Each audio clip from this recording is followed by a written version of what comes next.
Trying to keep the focus off the dissension in Congress and on the big picture in the Syria crisis that the world is watching the U.S. for a sign of weakness.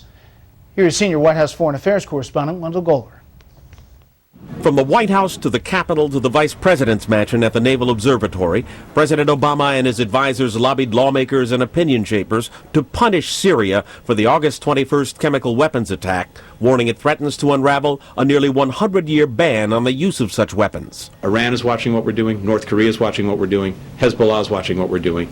If we don't stand up and enforce this prohibition, they will take the wrong lesson from it. With polls suggesting Americans oppose getting more involved in Syria by more than 2-1, the administration is promising military action won't launch another war. In a very limited, very targeted, very short-term effort, unbelievably small, limited kind of effort. But critics warn that won't have much of an impact on Bashar al-Assad, and the White House won't offer more details to explain how it will.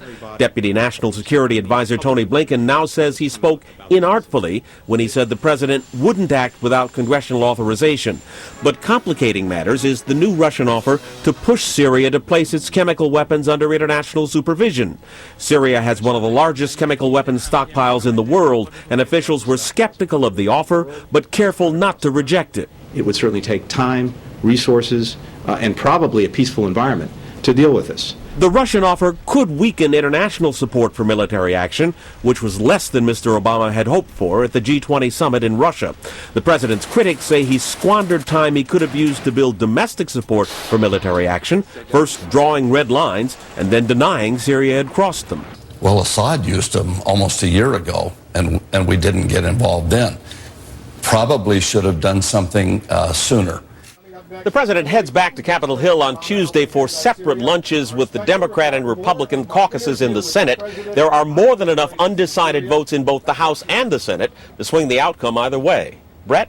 Wendell Goller live on the North Lawn. Wendell, thank you. Please join us tomorrow.